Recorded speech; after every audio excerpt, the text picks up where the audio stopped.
Hey everyone! So in today's episode, what we're going to be talking about is finding the right co-founder. What to think about when you choose the right person to actually start a business or a startup with, and how to keep that relationship engaged. So let's get to it.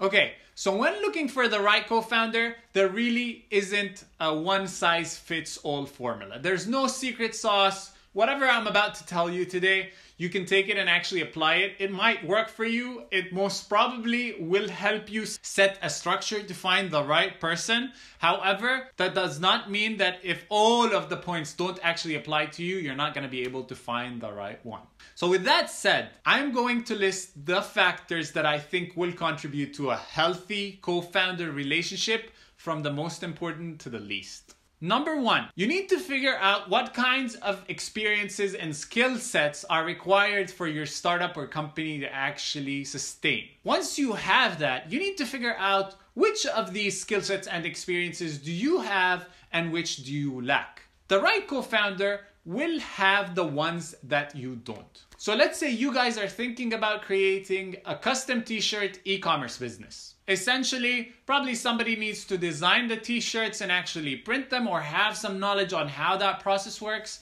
And the other person would have the essential technical skills.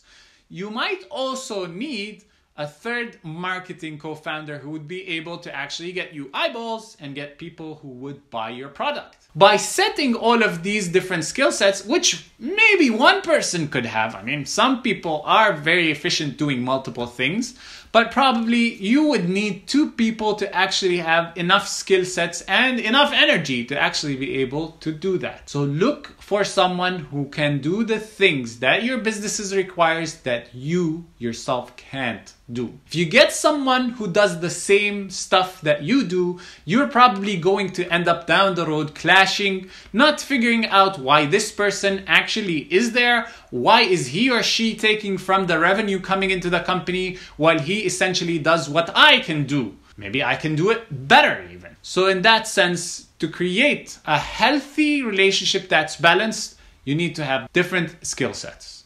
Number two, does this person believe in what you believe? Does this person see the same end goal that you're seeing? Why is that important? If your co-founder doesn't believe the problem you're solving is really, worth it, if your co-founder doesn't believe he's going to achieve his own personal goals by being inside this entity, startup, or company, then along the way, and this way that I'm talking about is basically the startup way, which is very hard and challenging. You're gonna face a lot of no's, a lot of challenges, and a lot of depressing stuff, let's say. And if you don't have a very clear end goal that your eye is always on, that kind of gives you hope, like the light at the end of the tunnel, then you're probably gonna break along the way. And if that happens, that could very simply mean the end of the entire startup. So make sure you guys know where you're headed. Make sure you both believe this is something that's worth doing. Be very honest with each other. That is the only way you'd be able to sustain a professional relationship for the long run. Number three, is there harmony between you guys? And how do we define harmony? Well, it's really complicated, so I'm not really sure, but I'll just throw my ideas out there and I hope it paints a beautiful picture. Is this person somebody you like? Is it someone you respect? Is it someone you trust? Do you guys share kind of the same essential core values in life? Why? When you are going down the road of the startup, you're gonna have to make specific decisions. And that could be about your long-term strategy. It could be about a simple ad you want to place on the street. Could be about hiring or firing someone. Doesn't matter. If you guys don't share kind of the same core beliefs about life, then you will probably get to a point where you will also not be on the same line. Now, point 3 and 2 kind of fall in the same line. I think if you guys see the same thing, believe in the same end goal, you will probably also have kind of the same harmony that goes along with that. Now, the best kind of harmony is one that's been built along the stretch of years. So a childhood friend, maybe a family member, these people are awesome. You might have very good harmony with them, However, be very careful. You should not make the decision to actually go after this opportunity or startup based on or starting with the harmony. Never choose to simply pick up your phone, send a message to your best friend, tell them, I'm sick of my work, let's go and start something. That is usually the best way to lose that person as a friend forever. The right way to do it, figure out if this person has the right skill sets. You do have that harmony. He happens to be, because you're the world's luckiest person, your best friend from 18 years ago, and that is the perfect co-founder to actually go with. You guys would be able to lean on each other, figure out how you both think, give and get at certain points to maintain that balance and move forward. So, let's say you've eventually been able to actually take these points and apply it to a very well-structured plan, and you found the one. What do we do to actually maintain that relationship? Make sure it starts right and continues. Number one is set the main responsibilities for each co-founder at the beginning. You should make it very clear that you're going to be doing the sales and marketing, for instance, and your co-founder is going to be doing the coding. If that's clear from the beginning, you know what to expect from each other. You know what you guys are meant to produce. That does not mean, of course, that at certain points you might have to learn coding because your friend needs support and there's nobody else to do it. So you just kind of need to pitch in and just do what you have to do, because that's just the way startups are. But whose main responsibility is the tech? So who's going to be making the decision about using a specific programming language rather than the other?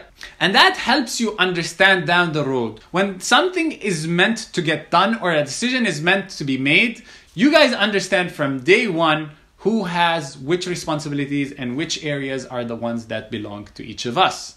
And that creates, again, balance. Now, having said all of that, what is the right number of co-founders usually? Well, for me, I think that's 2, okay? To have enough of the skill sets and experiences required to keep things floating, it's probably split between 2 people who can also have enough energy to do all of the things that are required. Now, could be 3, where there's an extra specific skill set needed by the company. I see that a lot and it works. For me, I really think if you have 4 or 5 co-founders, it's like you guys just were there one day playing the guitar and you said, why the heck don't we do like a band? And you guys went and started singing, figured out 2 of these guys actually don't look that good and they sound like crap. And you're like, why the heck are we keeping them? Let's all just split. And that's what usually happens, I guess. I do not see a situation where you need 4 or 5 different people with all of these skills to be able to create a company. Now, a solo co-founder, which what I used to do a lot of the times, is also very difficult. You need to have someone, number one, because you sometimes will not have enough energy to do all of the required things that you should do. Number 2, sometimes you're gonna feel down, You need someone who understands you, who sees the same end goal, who's able to lift you up when you need them to, and vice versa. Another brain to pick when you're trying to make a really solid decision. That does not mean you don't have your own outside support system, and it could work with a single co-founder for sure. I mean, there have been cases along the stretch of history, but it kind of makes life a bit harder for you. Once you've done that, you'll be able to figure out the weight of each person within this organization. So let's say one skill set is really much more valuable. There's going to be a much higher workload on this co-founder rather than the other. Then this person will probably get more shares or more equity in the company. Now that could be the case, or one of you just basically is a better negotiator. Regardless, set those numbers from day one.